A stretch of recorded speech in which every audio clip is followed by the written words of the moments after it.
Welcome to Study Abroad 101 for Families. We're really excited to have so many of you interested in joining us to learn more about study abroad options here at Brandeis for your student. Before we get into kind of the bulk of the presentation, I did want to go over a couple of housekeeping things.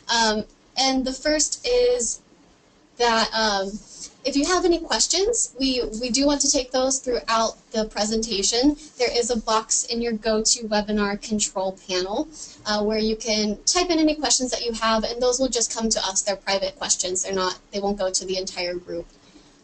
We will try to get to as many as we can throughout the presentation or at the end when there's some time for questions, probably more so toward the end. If we don't get to your question for whatever reason, because we don't expect that we might be able to get to all of them, we will be able to email you within the next few days, next day or so, to answer any remaining questions that you have. And for anyone that's tuning in on this in the recorded version, there'll be information at the end about how to ask any questions that you might have as a follow-up. And with that, I'm going to turn over the presentation to my colleague Darren, and we'll get started with Study Abroad 101 for Families. Thanks for joining us.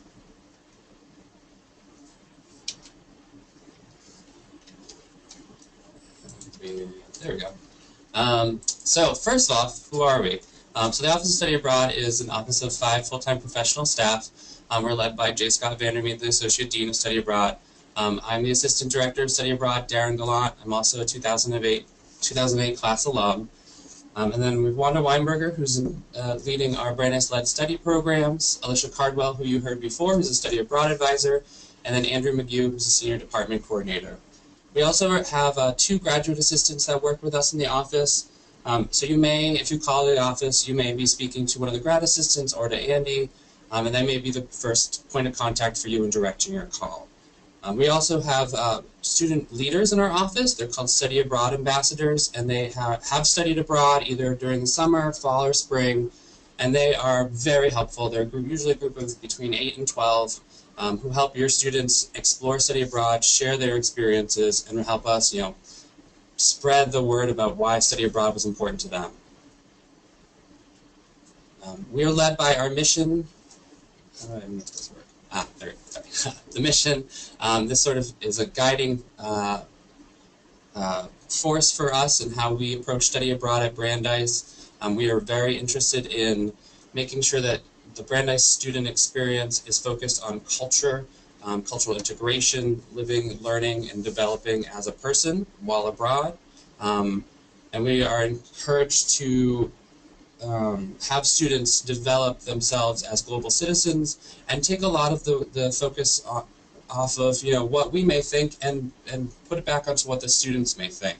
We encourage them to explore countries they may not have thought of, to research programs that they hadn't really focused on before, to think outside the box and how an experience in another culture may completely change their academics, their personal and professional goals, and we are there to help guide them, and we're here to help guide you as well as your family member of a student, but we also rely on you and your student to do some of the legwork around investigating what the best fit is for your student.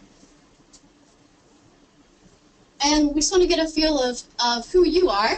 So we're just going to launch a quick poll to ask what is your student's class year. So you should now see that up on your screen.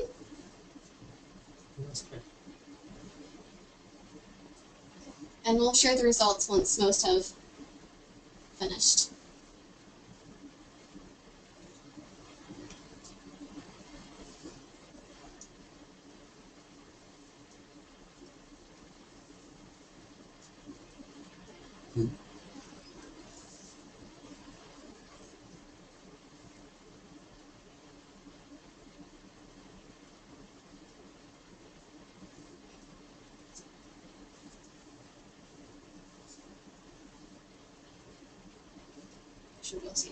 Great. So I think you should all be able to see the results. We got a lot of representatives from the sophomore class, good amount from the first year class, and then a couple of you who's juniors. So we'll get into when students can study abroad, but it sounds like you're all great representations of who we're seeing in the office from day to day.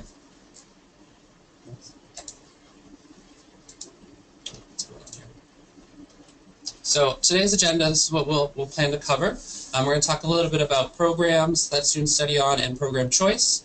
We'll talk about the application process. As many of you know, the application deadline is coming up pretty soon. We'll talk about eligibility requirements, resources and support for both students and families, billing, financial aid, and scholarships. So first off, this is a question that I get often from parents. What is study abroad and why is it important? So at Brandeis, we consider study abroad to be the opportunity to earn academic credit towards a student's degree while they're off campus for a semester, year, or summer. At Brandeis, we consider anything that's off campus during the semester or summer to be study abroad. There are a couple domestic options, and so those also fall within our office during the academic year. The more common question I get is, why should my students study abroad? And for every student, it's a personal choice, and it's a path that not every student has to take, but we encourage students to explore. And there are many research reasons that we believe in study abroad and why we tell students to explore it. We know that students grow as individuals and become more independent while they're abroad. We know that they come back from abroad saying that they've had significant life experiences that change how they perceive themselves in the world. And having that, just from a semester abroad is sort of an amazing opportunity. It also allows Brandeis students to expand upon the academic studies that they have at Brandeis. Brandeis is a great institution that offers a lot of coursework, but where else would be better to study, the economics of China in China? Or where else can you really, be immersed in the Arabic language, but in an Arabic-speaking country? So being abroad allows students to dive deeper into some of the academics that they may be exploring at Brandeis, but want to learn more about. It also allows students the opportunity to be exposed to cultures and languages that are different from their own, and this also relates to the career benefits that come from study abroad. We know that employers are looking for employees that have cross-cultural experience, that can function in the gray of the world, that can communicate well across cultures, and that have experiences that are unique that they can add to their office place. Research has shown that students that study abroad tend to be employed at a higher rate and a sooner rate than students that have not. And while about 40% of Brandeis students study abroad, it's actually quite unique for a U.S. student to study abroad, where the national rate is around 10%. So to help Brandeis students explore these options around the world and to be develop as people and learn more about other cultures, we have study abroad programs that have been approved by Brandeis in over 300 study abroad programs in about 65 countries. And this is a list that we continue to monitor and adjust as needed. We try to cater towards what Brandeis students are interested in academically, regionally, and just sort of where they're maybe even hoping to live after Brandeis. So while we have so many programs, there's some language that we use around these types of programs that can be confusing as you are starting to learn more about study abroad at Brandeis. I've gotten questions from Brandeis parents in the past being like, my son or daughter is interested in this program, but it's not a Brandeis-led program, so they can't do it. Well, that's not necessarily the language we use at Brandeis. We talk about approved programs, and then we also have Brandeis-led programs, which we'll go into as well. Approved programs are programs that have been vetted and assessed by Brandeis for academic quality, health safety support, and on-site support and engagement. Any new program that's approved by the university is actually approved by the Brandeis faculty. We help the student gather information and put together a proposal, but then the actual program is presented towards a faculty undergraduate curriculum committee, and that is the deciding factor on whether or not the program should be added for all students. We also then further describe programs by 4 different types: direct enrollment, study center, internship, and field study. These are ways that we've grouped programs to help students think about what makes sense for them in terms of what they're looking for from an experience abroad. Some of you may be thinking, study abroad is direct enrollment, where you go to the University of Dublin, University College Dublin, and you're a student there, and you function as an international student in another country. A lot of the direct enrollments function that way, but there are other options. Study center option is usually a type of program where students will be surrounded by other students from U.S. colleges and may not actually be taking classes with students from the host country. An internship program, like the name, is really focused on an internship experience, and then is complemented by a number of courses that go along with it, and those are around the world. And then there's a field study program. These tend to be more environmental or science focused, and they tend to be at a research center where students are doing hands-on research, maybe producing a large research paper or presentation by the end, and often are smaller programs. So we've come up with those 4 groups, but also the groups sort of overlap. So you could do an internship at a study center. Maybe your internship program allows you to enroll at a university. There's a lot of options out there, and we try and help students decide what's the best fit for them. We ask students to start to do research on their own before they come to meet with us, and they can do that through our approved programs database. The link for that is at the bottom of this screen. It would bring you to a database that looks like the image on the right, where students and yourself are able to search by the approved programs. And they are organized by a variety of parameters and locations. I would recommend picking less than more if you're planning to explore this database yourself. Just searching by a country or a major or area of study can really help you get a sense of what's out there. Is there anything else to add on that, Alisha? I think it will be a good segue into talking about our Brandeis-led programs. So as Darren mentioned, we do have programs that are Brandeis-led programs, 4 that we're really excited to offer to students. And I just want to talk a little bit about those. But first, to define what is Brandeis-led. Brandeis-led are faculty-led programs, so either the faculty are going abroad with the students and teaching academic courses, or they are faculty initiated, meaning that the faculty are the ones that kind of made connections and started the process of establishing partnerships with an international institution. And you'll see those reflected in these 4 different programs. The first one is Brandeis in The Hague, and this is our longest running Brandeis-led program, so it might be one that you've heard about before. And in this program, students study abroad in The Hague in the Netherlands, which is the center of diplomacy and international peace, human rights, and justice. So it's the location of the International Criminal Court and the International Court of Justice. So students are taking courses in politics and legal studies. So as you can imagine, it's great for students studying those 2 areas, or international and global studies, but it's also great for students of all majors because it's very interdisciplinary in its approach. One of my favorite examples of this is that we had a chemistry major do this program this last summer because he was interested in chemical warfare and cases that involve that in the International Criminal Court. So it can be interdisciplinary if your student has an interest in international law and human rights. This program is offered in both the spring semester and the summer.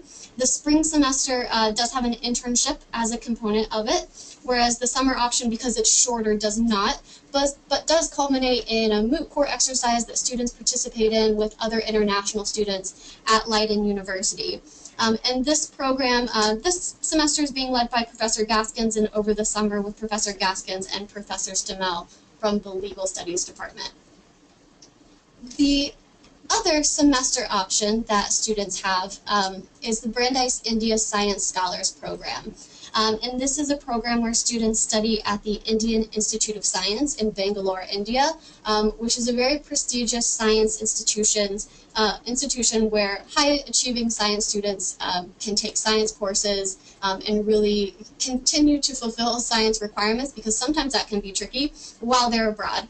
So it's especially great for students in chemistry, computer science, math, and physics. And these students are students at the university, so they're taking classes alongside Indian students and other international students, and really getting a rigorous academic science experience. And this is only offered in the spring semester, so it's just a semester program that students can do in the spring. We then have two summer Brandeis-led programs, the first being Brandeis in Copenhagen, Economics in Denmark. So in this program, students are studying econ in Copenhagen, Denmark, where they can earn 8 credits, so taking 2 economic courses. For this program, we're partnered with DIS Denmark, which you may have heard of because it's a program that a lot of students do in the semester.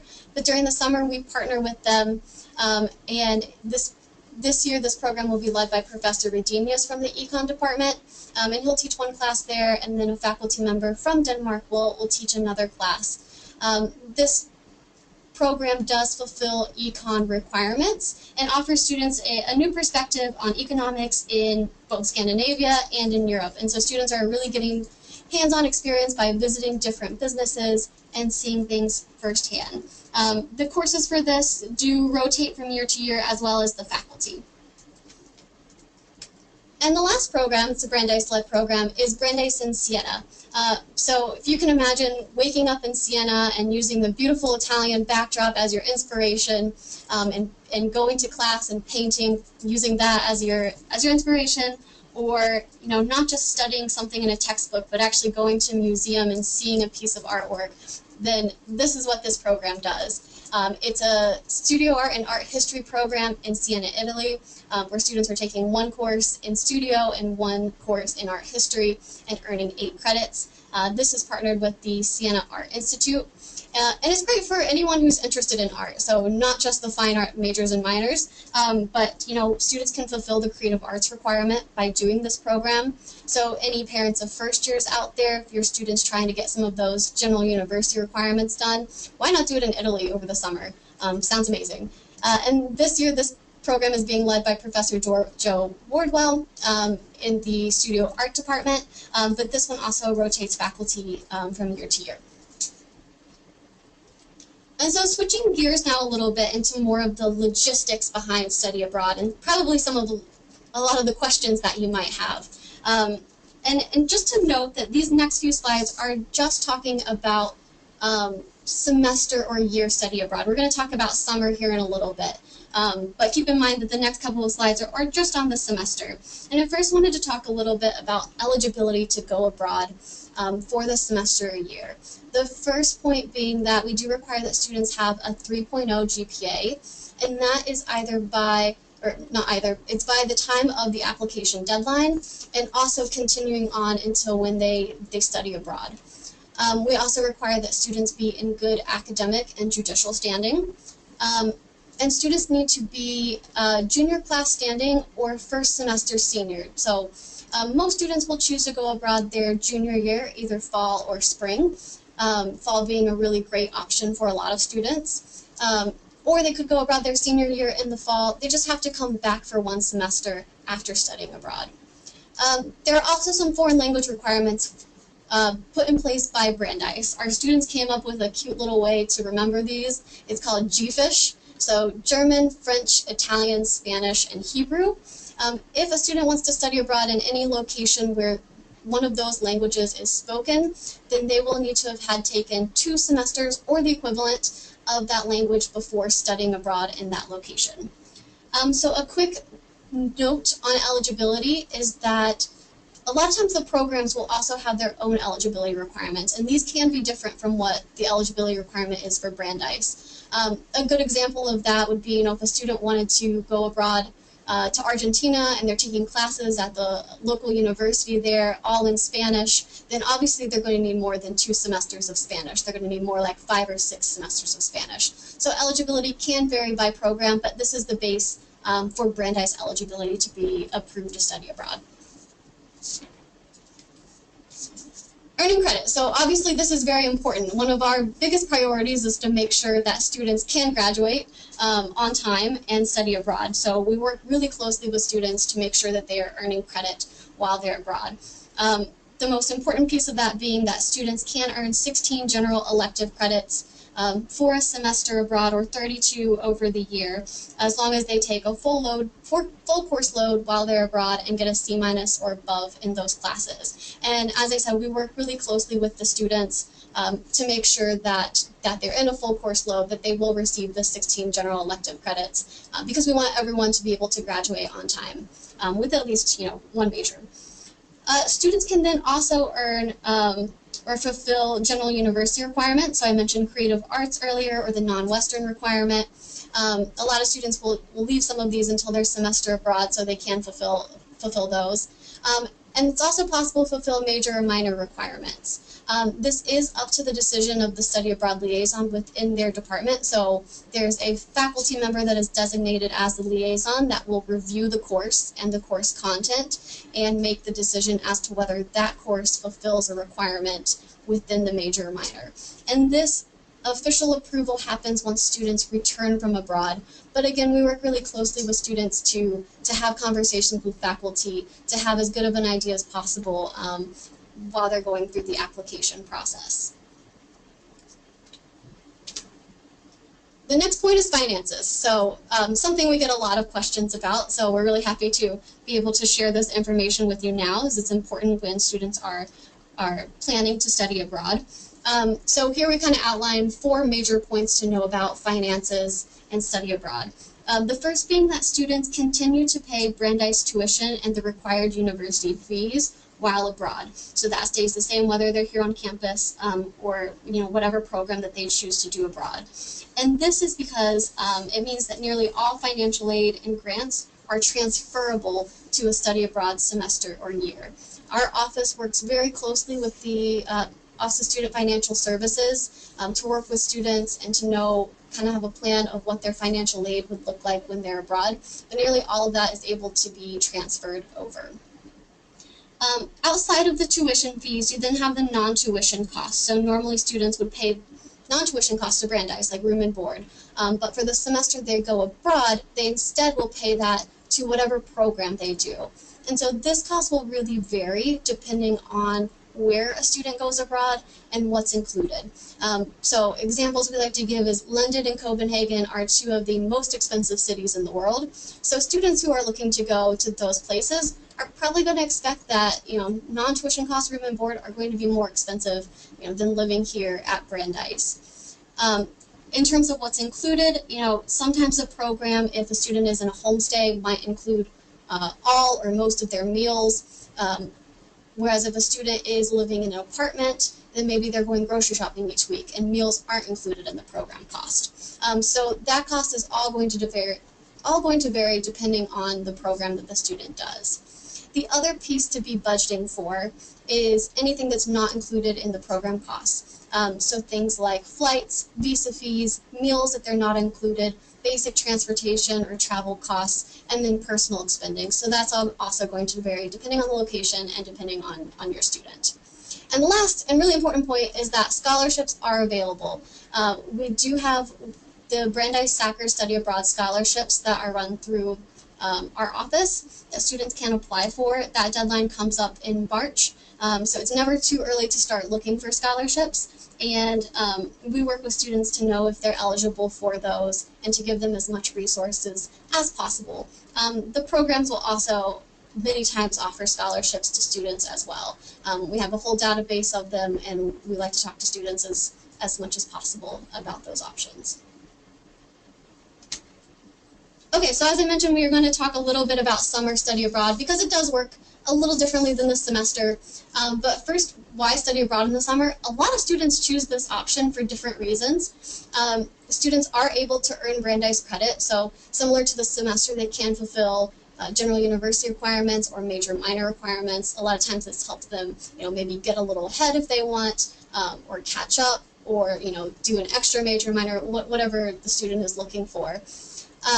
A lot of students choose to study language over the summer. It's a great time to really go and be immersed and really focus on a language to either fulfill the foreign language requirement or just advance in a language that they really want to pursue. Summer programs have internship options, research options. There's a lot of really interesting summer programs out there. One of my favorite is a program in Bhutan studying the environment. So there's some interesting things for all different majors and minors. Programs last between 5 and 12 weeks, the minimum being 5 weeks long, so any program under that would not be approved, and students can usually earn 8 credits.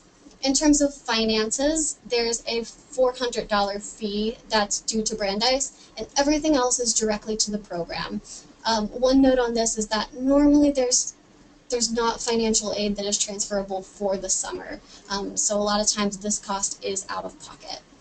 And students can go abroad anytime after their first year. So first year parents out there, if your student is looking for something to do this summer, they're a little tired of the cold weather now and want to start planning ahead, it's a great time to really start thinking about summer study abroad and those options.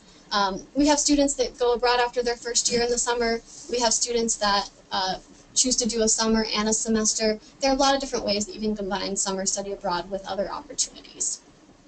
I would just add that, yeah, for summer, for first-year students, sometimes they can finish their language requirement abroad, and that's been really helpful.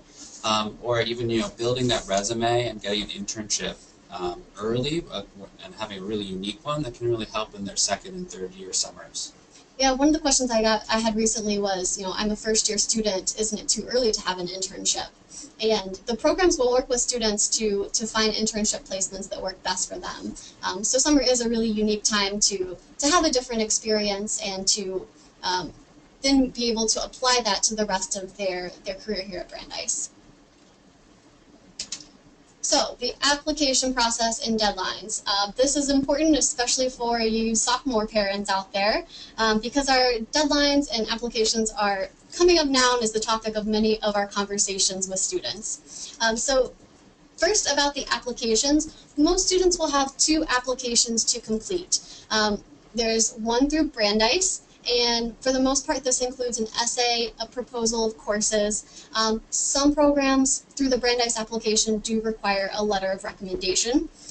And then there's also the program application, and that's really going to, the components of that will really vary depending on what the program is, but most programs are also going to require an essay, a transcript, recommendations, and when students will do the program application will depend on when they want to go abroad. So moving into deadlines, for students that are applying for the fall, spring, and the academic year, the Brandeis application deadline is the February before they want to go. So if a student is planning to go abroad fall or spring or the year of their junior year, their application deadline is this February, February 16th to be exact, which is less than 1 month away, meaning we are very busy in our office right now.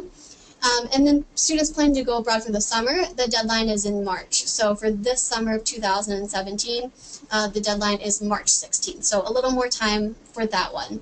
And then the program application, those deadlines vary. We will give students our own deadlines of when we want their applications for the program to be complete. But as a general rule, if a student is going abroad in the fall academic year or summer, they'll be working on their Brandeis application and their program application at the same time.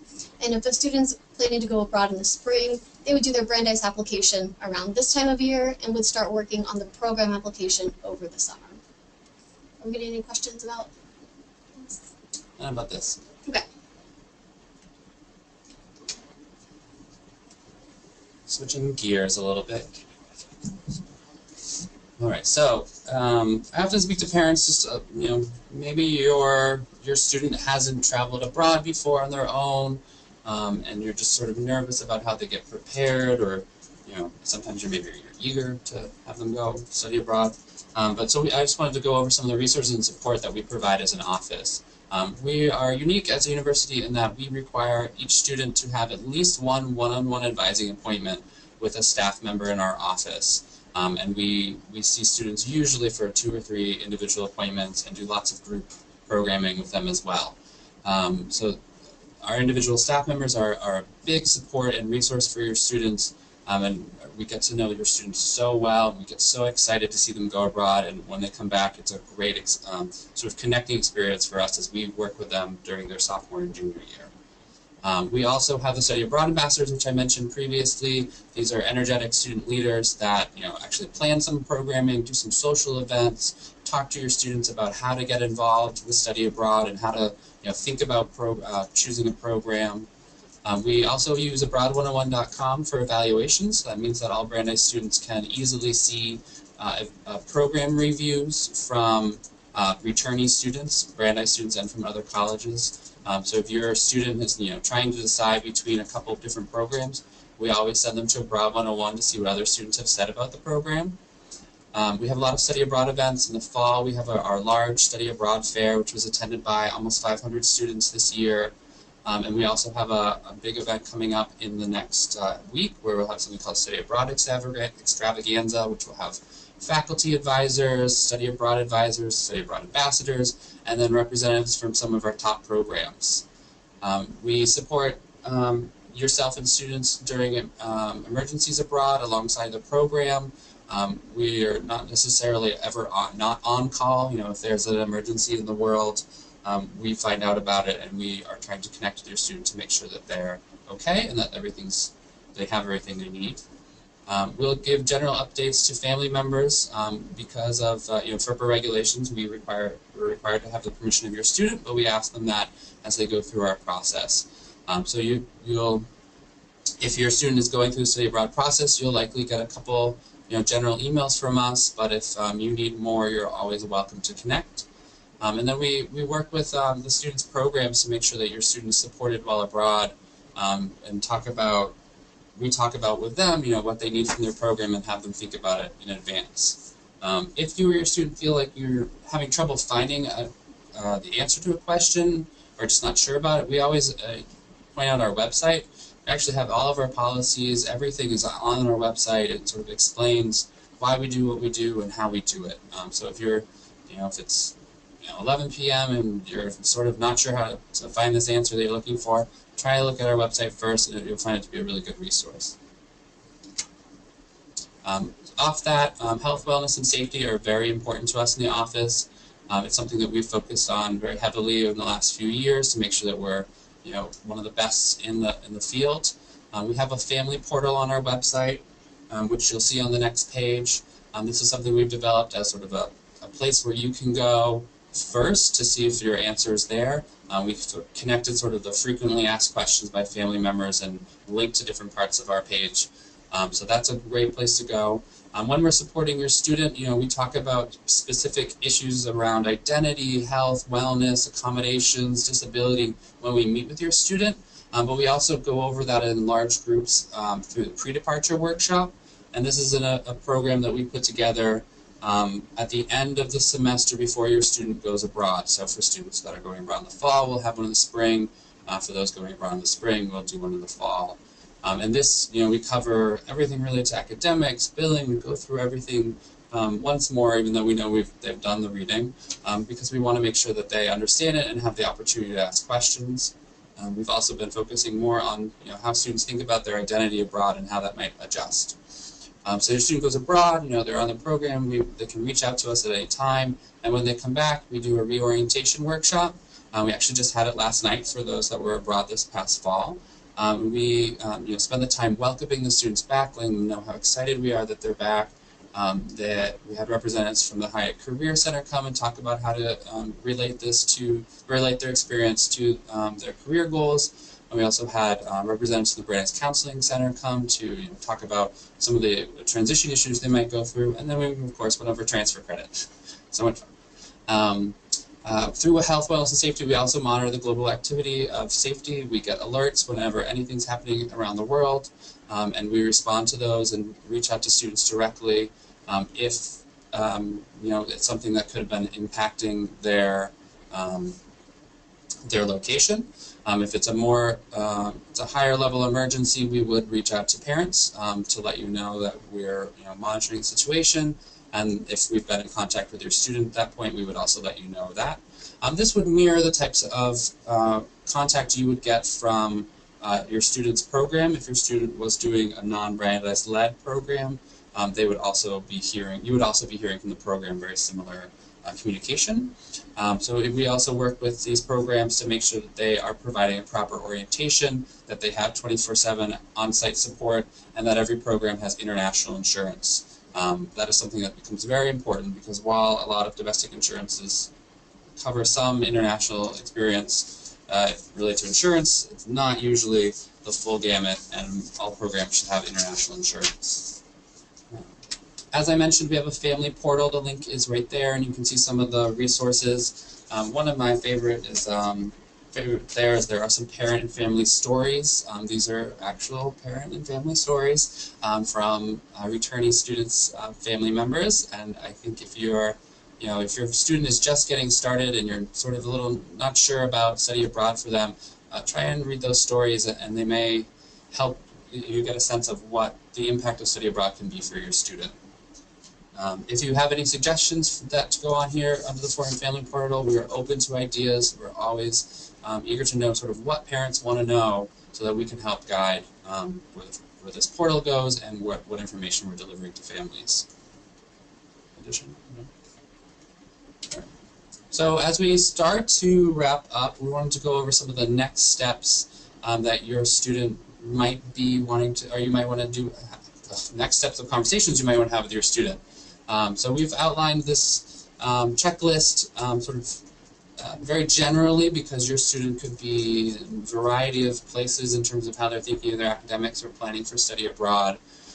But something to think about for the first year, chat about study abroad as a family. Is this something that is definite that your student is going to do, or is it something that you want to have a conversation about as a possibility? Start looking over our website and the family portal. Talk to your student about what programs they've looked at or what locations they might be eager to explore.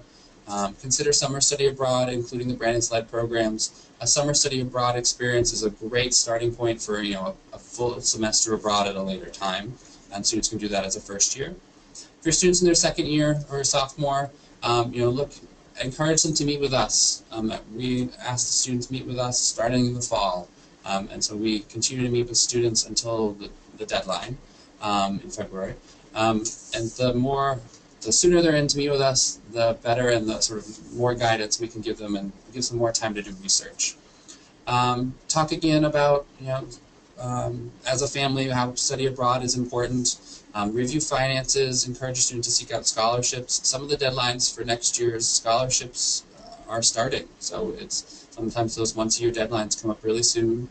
And then application deadlines, keeping aware that every year the application deadline for the semester will be in February, and every year for summer it will be in March. We keep those constant so that it can be helpful for you as your student is exploring study abroad. Once your student is accepted and before they go, keep in learning about your students in program. It can be really important. We do get a lot of parent-family contact that are asking very specific questions about the individual student's program, and sometimes we're not the best place for that. And we're happy to help you, and we'll tell you the answer if we know it, but sometimes we might have to send you back to the student's program so you can find out about specific housing detail or a specific visa letter that they need that may actually be coming from the student's program and not from our office. Make sure you're talking about finances and budgeting with your student before they go abroad. Budgeting is very key because sometimes the difference between living on campus and living off campus can students may not be budgeting in the same way that they should be. Encourage your students to be self-sufficient while studying abroad, and have them arrange the logistics. That way they know what's really going on and why they're doing what they're doing.